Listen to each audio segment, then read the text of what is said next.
wonder whether this is the problem when you put someone who is supposedly worked for a central bank, so somebody who's, used to applying monetary theory, when you put them in charge of a government where, the focus is obviously on some sort of fiscal policy.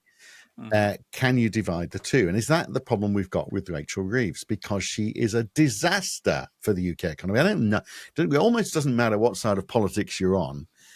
She is not really getting a great deal of credibility from either sides of politics. And we're seeing the results with an economy that has basically stagnated since she came on board. I mean, it wasn't doing well.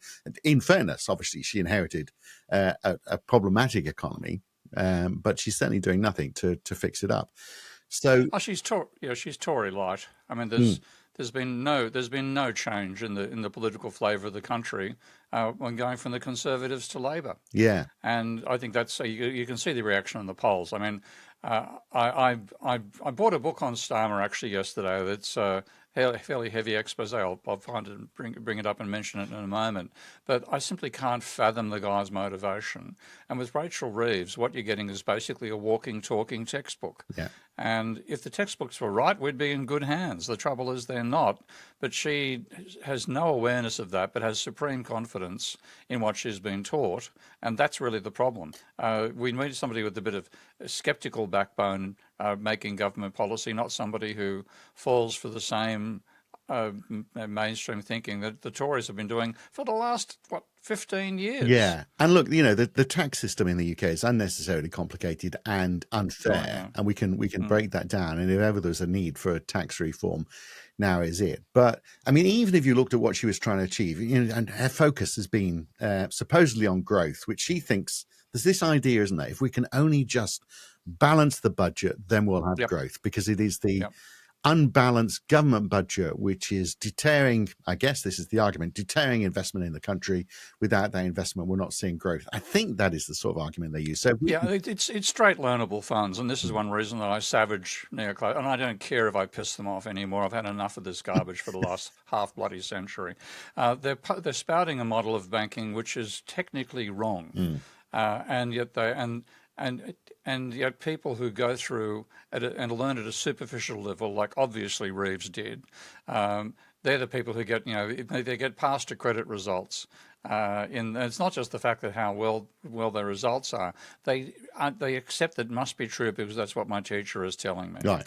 So that argument is what I basically said, is it? That they're just saying, well, if we can show that we can behave, then there'll be confidence in our economy. People are going to invest in it. And the confidence in that economy all comes from how well the government is balancing its budget, rather than actually. Yeah, it has nothing to do with the money supply, which, and this is the thing which she does not understand, and that's because the people who taught her economics don't understand it either. The government spending in excess of taxation creates money. And that gets leaked dramatically by the secondary sales of bonds by private banks to the non-bank sector. So it's by no means the main source of which money creation occurs. But if you have the government which is attempting, if the government tries to run a surplus or a balanced budget, with the type of understanding she has, taught by textbooks, is that means there's going to be more money available for the banks to lend to firms. And so if the government gets out of the way, more of the money supply is available for firms to invest. That'll lead to a greater rate of economic growth, and whoopie-doo, we'll all be happy Brits at some stage. Yeah. The reality is, and this is just the accounting, screw economics, this is just accounting. When the government spends more than it takes back in taxation, it creates money. If she's trying to spend exactly what they do take back in taxation, there's no local creation of money. And though money is not physical goods, the money, if you don't have the money, you don't buy and invest.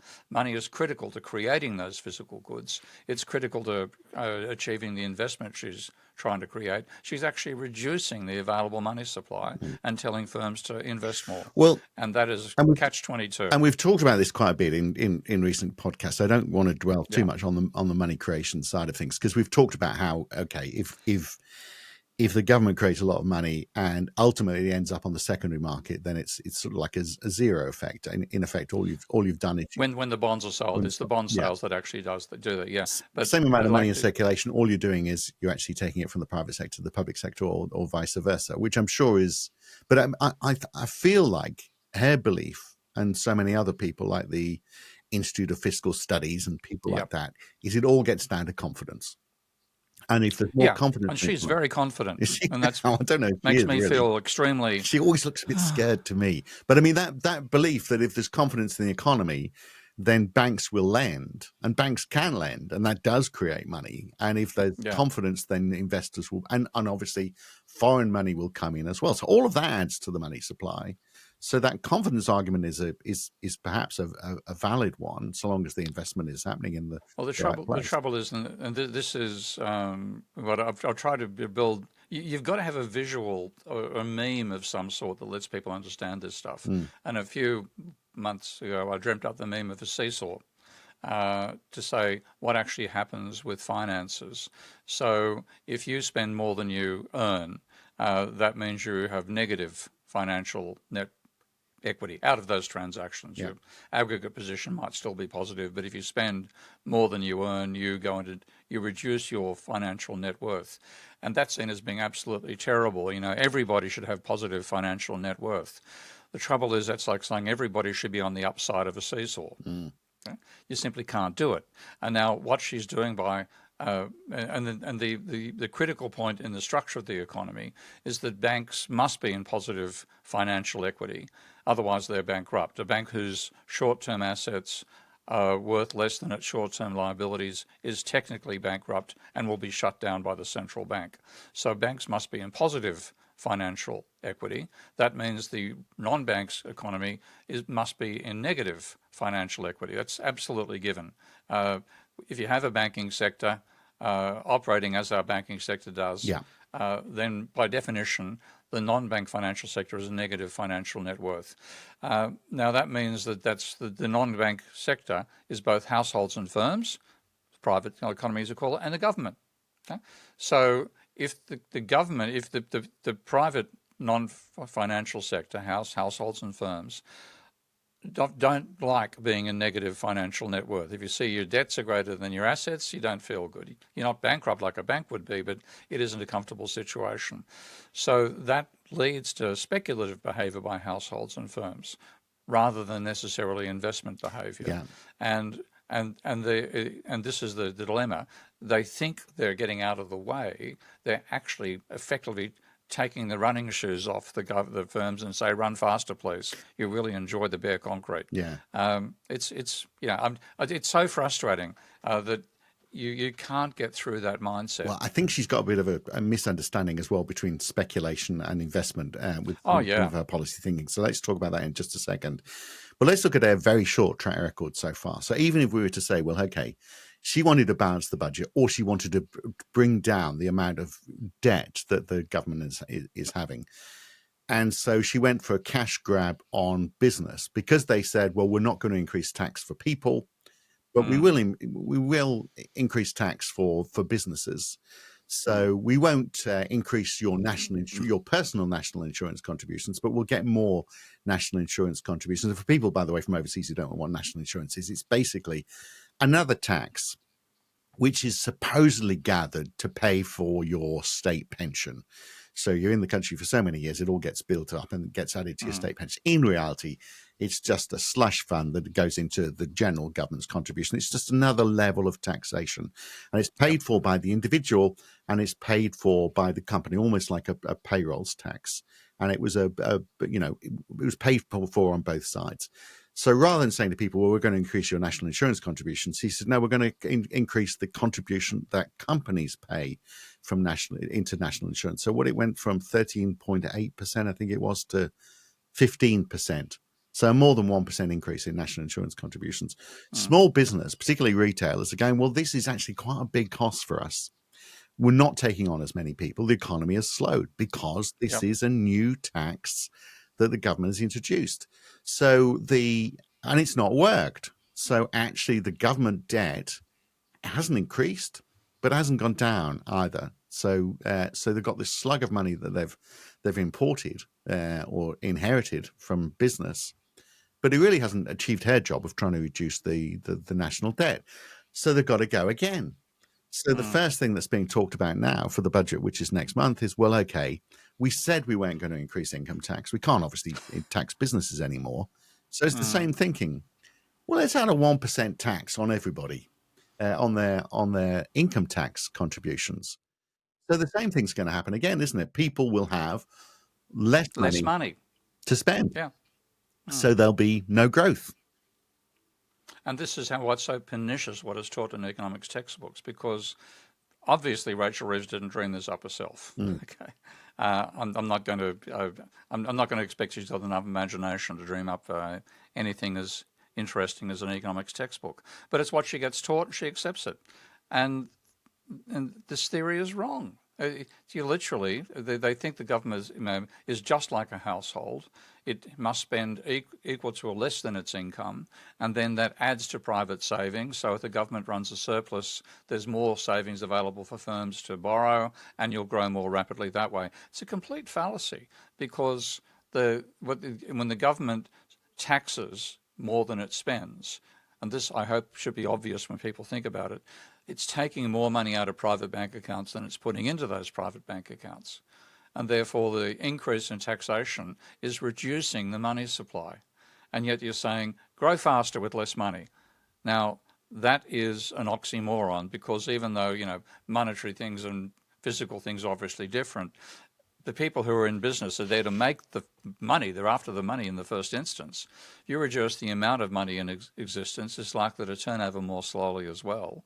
You get less profitability, you discourage investment. And this is the opposite of what you get taught in the textbooks again, which is why I blame the textbooks rather than Rachel Reeves. They teach them that the government crowds out the private sector. And that's literally, you can find that in textbooks. In every neoclassical textbook will teach you that government spending in excess of taxation crowds out the private sector. So increase the taxation or reduce the spending so that the government spends exactly what it earns. There's going to be no crowding out, there'll be more investment. That is the exact opposite of what happens at the monetary level. Well, you're not going to have anybody crowding anybody out, are you, if everyone's got less money to spend? They will just be spending less, and therefore, because you can borrow, but ultimately you've got to pay it back as a consumer. If you've got less money, you're going to spend less. There's absolutely no way around that in the long term. And so not only has she been doing that by increasing or wants to increase tax, she's been increasing tax anyway, because she's frozen. Well, actually, Rishi Sunak in the UK froze the tax threshold. So the tax threshold in the UK was £12,570. And that was frozen by Rishi Sunak in 2021. And he said it's going to be frozen that way till 2026. And now word is that Rachel Reeves is going to add another 2 years to that. So the tax threshold as it was in 2021 of £12,570 will be the same tax threshold in 2028, when it should have been, if it had increased in line with inflation, etc. That tax threshold should have gone from 12,570 to about 15,800. So in effect, we've lost 3,230 in that tax threshold. That means more people will be entering the tax system, and everyone else will be paying more because they're going to have, more of their income is taxed at that level, and then apply that at every other level beyond that as well. So, that's called fiscal drag, which is probably a good word, because we are all getting dragged into It is really a drag. It is a drag. Yeah. And so that's another tax increase as well that they said we weren't going to have. But in effect, not moving thresholds is increasing taxation. So same deal, less money coming into the household, less money being spent. Yeah, and a shrinking economy will lead to a growing economy. I think it was the classic on doubles that there was. It was 1984. Yeah, George Orwell. War is peace, etc., etc. Okay, financial paralysis is financial stimulus, etc., etc. And it again, it's. You can't just blame Reeves. Reeves and Starmer, I think, the epitome of what happens after half a century of trusting economics textbooks. And you get not just the Tories coming out and bashing the working class, but the Labor Party's coming out and bashing everybody and saying, Beatings will continue until morale improves. Yeah. And yet, the impetus to balance is huge, isn't it? So Yeah, it's I understand it. I mean, I can see why people do that because it just sounds reasonable. And I'm just having another go at another Austrian in this particular case, basically saying a government's just like a household. The government borrows and has to pay its debt back, and sorry, households borrow and have to pay their debt back, and so does the government. You're welcome was the final statement, as though he clarified things for us. It's ignorant yeah. about basic accounting, and this is why her policies are doomed to failure from the very outgo. She say all the words she likes. She's putting words into people's ears and taking money out of their pockets. Yeah. Well, look, and look, there's definitely room for simplification, but also, who you tax is important as well. Oh yeah. So this idea of 1% applied to everybody is just crazy. And the idea of more tax is not, you might have thought, like from the right of politics, they'd be dead against this idea. But of course, politics being politics, the Tory party has pointed out, well, if you raise tax by 1%, you are going to slow growth. Exactly what we've been saying. So all of a sudden, we've become right. But they were doing the same thing in office, yeah. They didn't exactly. They didn't do it in the office. But then you've got the Institute of Fiscal Studies, which are very much, they're accountants, basically, aren't they? No. If they're accountants, they might be worthwhile. They're economists. Well, okay.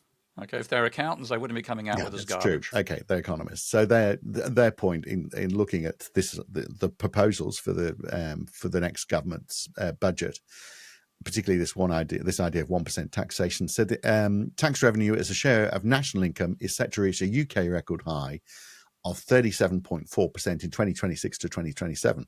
But this is still lower than many other Western countries. It would be feasible for the Chancellor to raise more tax revenue if desired, because 37.4%, that is still less than many other countries. Mind you, that's, yeah, well, actually, I mean, maybe they got a point. Maybe it's fine. But I mean, it just feels like adding to that is not going to help. You're taking money out of circulation and say, please grow faster with less money. That's the dilemma. And they'll never work out that the government does not operate under the same rules as households, and the households don't operate under the same rules as banks. Yeah. You have to look at the integrated system, the financial system in which we live, and how that ties up with the physical economy as well. And when you do that, you've got distinctly different roles for banks, households and firms, and the government. But to put them all under the one umbrella means you do what is sensible for one to another when it's not at all sensible. And this is the trouble. And there's no real, as long as this mindset dominates politics, we're never going to escape from it, which is why. But I think what's happening now is the people are escaping from politics because you would know the poll results for the Labor Party and the Conservatives, for that matter, they're trashed. Yeah, I mean, there's a very good odds that there will be no Labor Party by the time the next election comes around. Tory Party. I mean, there's a fundamental shift happening in politics all around the world, of course, and a lot of it does relate to the issues of how people feel as though their standard of living is getting worse. So there's another interesting thing that was said by the the Institute for Fiscal Studies, which we'll look at when we come back after the break, because we've talked about the very easy part. More tax is bad because there's less money to spend, therefore the economy doesn't grow. Very easy to understand. So then you get into the complex issue about, well, okay, where do you get money from? Who do you tax? And you start to look at savings and investment and the incentives that are provided for people to put money away for investment. And obviously investment is always a very good thing. Buying shares somehow is miraculously going to save the economy. Absolutely. Yeah. So we'll look at that when we come back. And also, the ways at the moment, the instruments that are available for you to try and avoid paying tax in the UK. And Rachel Reeves really should just grab the bull by the horns and say, we are going to simplify the tax system and we're going to make it fairer. And she should be able to get more revenue if that's what she wants, but certainly finding a way that can help growth, because at the moment it's clearly not working. So we'll look at all of that. That's a lot, isn't it? When we come back on part 2 on the Debunking Economics podcast. So, Steve, the other thing that the Institute for Fiscal Studies said was that higher tax rates on income from capital, including rental income, dividends, interest, and self-employment profits, could raise money, but simply raising rates would discourage saving and investment. So we shouldn't be introducing tax, which is going to stop people making savings and investment. Savings and investment obviously being the same thing. So first of all, let's start with a definition. What is a saving, and how is that different from an investment? I would actually like to ban the word savings from macroeconomics, okay? Because individuals save, societies do not. Because when individual saves, what that turns out is, and I'm doing this right myself to try to cover some renovations to fix up this place before I have to move to Bangkok next year. I'm saving money. What does that mean I'm doing? I'm spending more slowly. Therefore, the money that would otherwise be going out is staying in my bank account, and therefore I'm accumulating an additional cash balance. Well, that's coming from other people's accounts, which I'm not spending on as fast anymore. I'm certainly not sending any money to my stepson, for example. So there's not less money turning up in Bangkok. Yeah. Pardon me about that. But yeah, the reality is that individuals save by spending more slowly. But if you want to increase the aggregate amount of money in the economy, then there are three ways to do it. The government can spend more than it takes back in taxation. That increases the aggregate amount of money. The private sector can lend more than it's taking. The private banks can lend more than they're taking back in repayments.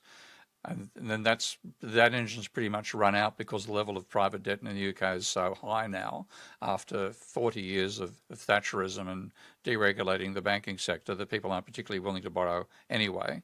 And the third is an export surplus. Yeah. Well, that boat sailed from the UK 40 years ago when Maggie Thatcher decided that services were the future and let the manufacturing sector run down. So you've got the three ways in which you could create more money, which would then enable more economic activity, all constipated, and she's trying to cut down the one that can actually grow. Right. So the money that you're putting, because you're spending that money less slowly, it's sitting in a bank account. Physically what's happening? I mean, not physically, but in what's happening to that money is that it's just moving. It's there, but it's just not transacting. So we haven't got. It doesn't turn over as rapidly. This is why Keynes talked about it, called the paradox of thrift. Yeah. Because the social, then again, the belief that you've got to save before you can invest is the exact opposite of the financial operations. Which actually lead to an increase in the amount of money in the economy. Keynes didn't quite have that right, but he was aware of the problem. With the paradox of thrift, if everybody tries to save more money, what you do is everybody spends more slowly, the level of spending falls, and therefore GDP falls. And we're caught up in stuff which we should have escaped from after the Great Depression. And we're back in doing the same damn garbage because, again, conventional economics textbooks didn't like the things which were done to get out of the Great Depression. They're trying to get rid of them, and that's setting us up for conditions for another Great Depression, minus the only reason we haven't fallen into one is the sheer scale of government spending now. And that's another issue we should explore at some stage. But the level of government spending increased by a factor of 10 from one side of the world wars to the other. So I know the UK, the American data better than I know the UK, but in the 19th century, the average scale of government spending was about 3% of GDP. It jumped after, it rose and fell through the world wars, but it was still pretty much the same level at the beginning of the Great Depression. By the end of World War II, it was 10 times higher. Now, what that meant was whenever there's a decline in the private sector, so there's a private sector boom and slump like the global financial crisis, the government is effectively forced into spending more money because their tax revenues fall while their spending levels increase. Yeah. Now that's what is welfare, etc. Yeah. Yeah, it's called an automatic stabilizer in the textbooks, but in system dynamics, it's a stabilizing feedback loop. So the fact that one section goes down causes the other to go up, and that balances out the overall dynamic. So that's the situation we're actually in. Now, if you have the government trying to not do that, to go in the opposite direction, then it, to some extent, pushes the private sector into the behaviours that gave us a crisis. We've all jumped on the same side of the seesaw, Steve, given your own. Effectively, yeah. We're all trying to jump on the same side of the seesaw. Yeah. I better get a seesaw made up as my personal logo. So that's the problem we've got. But this idea about saving, so it's because it's almost as though saving is the savior. It's like, but in effect, it's doing the same thing. It's taking money out of the economy, or at least the speed at which money is moving into that economy. Yeah. Well, the ironic thing is, well, what that thing is that save more money, so we have more money that we can invest. Okay, so it's the logical loop between the two. Yeah. Because individual, yes, save more money, yes, you've got more you can spend at a later point by consuming less now. Okay, but in the financial monetary system in which we live, if we all try to save more money, then because my spending has fallen and your spending has fallen too, rather than my account going up and yours going down, our accounts remain at the same level. Something else has to adjust, and what adjusts is the level of economic activity. It falls. Yeah, and it's not. I mean, it's so, and hence the distinction between savings and investment. So, I think Absolutely. increasingly Yeah. we save, and actually, I think in the UK, and it's probably the same in other parts of the world, people are putting more money into pensions, which is a saving, but actually through pension funds also becomes an investment. So we'll examine that. But they're saving because they are deferring the taxation. So they don't want to pay. They want to get into a high tax bracket, and that those high tax brackets through inflation are getting and fiscal Lower drag and getting lower. lower and Yeah. lower and lower. So people are saving less and less and less, spending less and less, and saving more, putting more into their pensions, thinking, well, okay, it's just a tax deferment because later on I won't pay as much tax because I won't be earning as much as I am now. So that's pulling money out of the real economy. It's some people might say, well, that's great because you're putting money into pension funds, which then are investments. But they're not They're really, not. because they're They're going not in to buy investments. shares. So all you're doing is increasing the value of those shares. Yeah, you're buying second-hand shares from somebody else. If you're buying shares in an IPO or that sort of thing, then yes, you are providing funds for investment. But 99% of the activity on the stock exchange is the turnover of existing shares. So you're buying shares from somebody else who's already got them. The money doesn't go anywhere near the company whose shares you're purchasing. You're maybe riding on their coattails of increasing share values, but you're not giving them any investment funds. So Blatt called that activity not investment but placement, and I think that that's a very good distinction. We've got people placing bets on a casino. They're not building the casino, let alone anything useful. Yeah. So, okay. So the idea that we encourage savings and investment would be great if we were getting people to invest their money into something which was helping the economy grow, but they're not. This is how bad it is in the UK. I've always thought this is a bit crazy. That you can invest £20,000 a year into what's called an ISA. Yeah. And on an ISA, you pay no tax on the interest or the dividends or capital gains, and you can add that £20,000 each year. So if you've been doing it for 10 years, that's £200,000 of investments that you've made that you are not going to get taxed on the gains from that.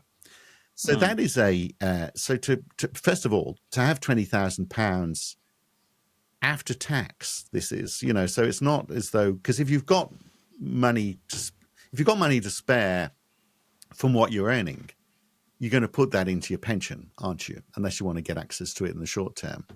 So to actually have £20,000 that's available to you in after-tax money, after you've paid tax, you've still got £20,000 to spare, to say, yeah, don't spend that in the real economy.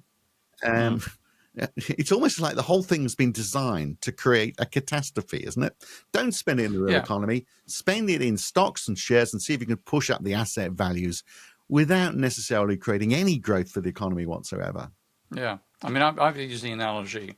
I mean, I'd rather use logic than analogies. But the analogy I think it makes sense here is an amateur car driver getting into a spin on a roundabout. And what you're going to do, you're going to turn in the direction of the turn, which will actually make your crash worse. Whereas a professional driver getting into the same situation and getting into a skid knows you turn the wheels in the direction of the skid and control the car that way. So what we've got is, if you truly had professional people teaching you how to run an economy, they'd be giving the opposite advice of what neoclassical economists do, which is exactly the same advice as an amateur going around a roundabout. Turn into the direction of the spin. That'll help. Oh shit, sorry about you smashing your rear end by crashing into the telegraph pole.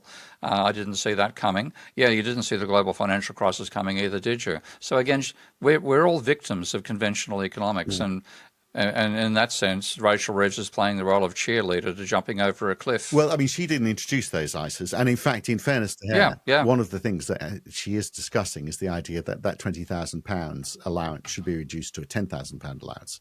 So that actually could be a good thing, That's an improvement. Yeah, because then they will get be able to tax the gains made by those people who could afford to put £20,000 into those. But at the same time, it's you're just watching, and it's amateur hour written live on your not on your TV, unfortunately, but in your actual day-to-day living, and that's why the cost of living crisis is the product of these naive ideas about how the economy functions, which are naive ideas that are taught by textbooks. Yeah. And it's fiddling at the edges a bit, isn't it, really, to be honest? Yeah. I mean, when you're looking at stuff like that. The great advantage we have now is we can point to China, which is not worried about it. At the moment, there's unfortunately it looks like some conventional ideas are seeping into the Chinese debate. But fundamentally, China will work out what level of deficit do we think we need this year to finance our expenditures. Yeah. And they've actually increased their headroom. So China's running, a trade surplus of, well, certainly more than 5% of GDP per year, a deficit of more than the same, and it controls the private banks as well in its own weird way. But with side effects, of course, because it does lead to overproduction. They overproduce. What's overproduction? I mean, overproduction for a country which was impoverished peasant world when I was there 40 years ago when it first began this process. Overproduction, they're overproducing, they're getting to this overproducing nuclear reactors, solar systems, desalinating ocean water to create a new agriculture area that doubles the country's agricultural productive area. That's the overproduction the UK needs. Yeah, and they've overproduced houses, which would be a nice problem for the UK as well, wouldn't it? That if there were many more houses to house people. So this idea, though, of look, when you hit a point where you go, well, okay, I'm not going to spend any more. I'm going to save for the future. That delaying spend, is that a problem? Is that if you were tackling? Yeah, that's partly slowing down. I mean, if you're looking for the ideal tax system, you'd actually want to try and minimise that. But on the other side, governments would say, well, no, this is good because we don't have to spend future money looking after these people in their old age. If they've saved, fantastic, go for it. But it does short-term effect, is it? It's slowing the... It's not. It's short-term and long-term. I mean, what it means is who gets a decent pension? The rich people who don't need it. Yeah. Okay? And it's so... I mean, it's accidental in many ways. It comes out of a false ideology. But if you wanted to screw the working class and stuff up the economy, you couldn't get a better thing than neoclassical economics. And yet they think they're doing good. And, it's... I despair. And the one hope I have is that Reeves is no longer having to worry about what the Conservatives are doing, and Starmer the same thing. They've got to worry about the new political parties are doing. The Greens now exceed Labor by the looks of it in most polls.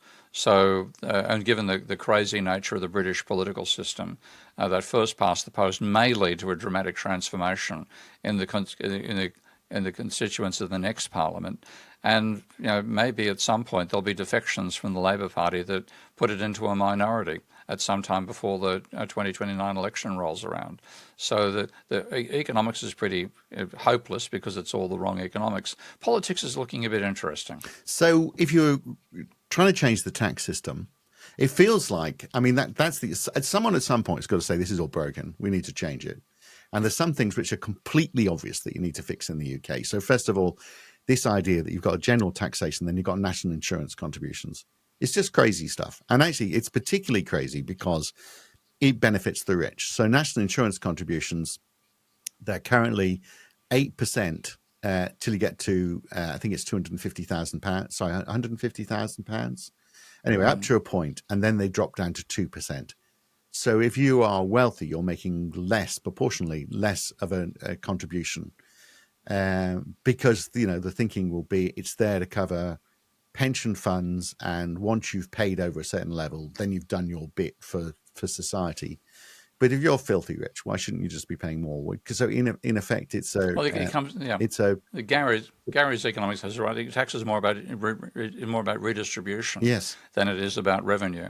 And the trouble is that they think it's about revenue, and therefore everything they do favours the wealthy. Well, that is a They've got redistribution. more money. Well, that is definitely a redistribution to the wealthy, isn't it, in terms of national insurance Towards the companies? wealthy, yeah. So you Yeah. get rid of that. Screw Robin Hood. We're all voting for the Sheriff of Nottingham. Exactly. We've all, because he's wealthy and we all aspire to be like him, whereas Robin Hood, He's such a nice man. yeah, I mean, he executes you so and well. what's he doing in the woods with all those women? It's There you go. he can't be trusted. There's a Me Too moment. It's the young boys in tights I'm worried about. Well, but that still. too. What's going on there? Whereas the sheriff just stays at home, counts his money, and gets obese. So we all want to be more like that. So surely that's the first thing: simplify the tax system. Just get rid of national insurance and just have the national this tax scheme we've got, the income tax scheme we've got currently. Because that will mean that everyone's, doing a fair day's pay and getting taxed. Oh, that was Margaret Thatcher, wasn't it? She said, a fair day's pay, an honest day's pay for an honest day's work, which doesn't apply when you are earning from your investments. And your earnings from investments aren't helping society because all they are generally doing is pushing up asset prices, which is why house prices are expensive, why the share market in America is going crazy. Yep, we're watching a catastrophe unfold, and we're sitting back as passengers. Yeah, but we could fix it. So we could say, well, okay, let's reduce those incentives for more money to go into the share market. So, for example, you could say with the ISAs, you could say, yes, you can put that money away, and you can, not pay tax on the benefits, but it's got to go on IPOs, for example. Yeah, that's the sort of thing you could do, and like there's arguments in favour of doing that in general to enable entrepreneurs to actually get funds, which banks are pretty damn bad at providing for them. So there are all sorts of things you could do to improve the functioning of the system, but you've got to understand the fundamental basis of it to begin with. And with the background she has in mainstream economics, not criticising it, not understanding it as a result of that, we're never even going to get to that position. So the other thing that, thinking back to the Thatcher era, before Thatcher was around, actually you got taxed more for unearned income than you did for earned income. Actually, if you had investments, you paid more tax than money than you were getting from going to work. Margaret Thatcher sort of leveled that off. So it was about 40%, irrespective of how you got your income. There's a simplicity to that as well. If you want to rewrite tax law, you just go, here are the tax bands. Doesn't matter where the money comes from. That's the tax you pay. If that is going into your bank account this year, that contributes to your total income. That's how much tax you're going to pay. Unearned or earned income, exactly the same. Let's remove, because right now, we've switched from the point where, it was about 40% for both when Margaret Thatcher equalised it. So now the highest dividend is 39%, whereas the top tax rate is over 40%. So there's still that incentive. But that only kicks in after 125,000. Before that, it's like 33%. And then much lower levels, it's only 8.5%. So whatever level you're at, there's still an incentive for you to earn money from dividends. And so that's why you get trust funds and, company trusts being set up so that you're avoiding income tax by paying yourself in dividends. It's all just funny money. And I do, it's, every small business does it. If I shouldn't have to set up a company, I should just be a sole trader and I should just pay tax on my income. But I don't, because there's a way of reducing that tax because of this idea that dividend tax is lower than income tax. So simplify it, get rid of half the accountants on the planet because they won't be needed anymore, and just say there's one tax level, doesn't matter where the money comes from. Simple. Yeah, but it's all not. It's not whether it's a simple or a complicated tax regime. It's whether you understand the role of taxation, which is not to fund government spending, but to take excessive government money out of creation. And this comes back to the IFS point about higher rates of taxation elsewhere. Those higher rates of taxation are there because the level of government spending is higher. Yeah. There's more public infrastructure. There's better health. You don't have to pay for your university or school education in most of the European countries, which have higher rates of taxation. They have it because they have a high level of spending. So the focus should be on spending what is needed to give the economy the foundations it requires, and that involves decent infrastructure, and decent education, and both of them being run down by this obsession about balancing the budget. But it's so we're undermining the real stuff we should be producing here. but it's also that seesaw effect, isn't it, that you're talking about? It's where, how much money do you need to take out of the economy, and where do you take it from? So you don't do the Rachel Reeves approach of, well, let's take it from everybody, even those people who don't have money left to spend. It's actually, we need to take it from those people who are investing and pushing up asset prices. So they've got less money, because the only downside of that is going to be, if they're not making real investments, they're just investing in the share market, and of course, they're winning as well, because a lot of their investments will be government bonds. So let's remember, which are getting a higher yield than they used to do. Getting a higher yield, so they're actually earning from the government being in deficit by issuing more bonds. So so you've got to take more money from. So this is the argument for taxing the wealthy, because all they are doing is creating an inflation to asset prices, not actually helping the real world economy, because they're not really investing in growth in any discernible fashion generally. Yeah. Placement is very different to investment, and that's again one of the many fallacies that a mainstream economics education pushes you towards. Yeah. So again, sorry, Rachel Reeves is copying the opprobrium for economics textbooks. So a simple tax system, and then an incentive for you to, if you are investing, to invest in new businesses or growth opportunities, rather than just putting more money in the shop. And the government running a deficit as what part of the functions the government should have. Yeah. That's the other thing. That's the main thing. Realise the government should run a deficit and should be enabling the creation of fiat-backed money, which enables the private sector to undertake commerce more easily than if they had to borrow the money to do it, in which case the private sector has a debt as well as the money. It's provision of debt-free money to the private sector. That's what they should be looking at, and that means you have to have a deficit. You have to plan a level of deficit for your needs, and at the moment the UK needs a damn big deficit given the situation it's got itself into by 40 years of following textbook economics. Right, but we'll finish on this point. The problem is, of course, if that deficit is too high, well, in fact, it doesn't really matter at what level it is. Well, there is such a thing, but it's inflation. It's too. Well, no. Again, forget the inflation argument. The private sector has created almost all the money that's been created in the last 50 years, courtesy of this obsession about the government side by people who don't understand the accounting of money. It's not in inflation that's a problem. It's running down your physical infrastructure. Yeah.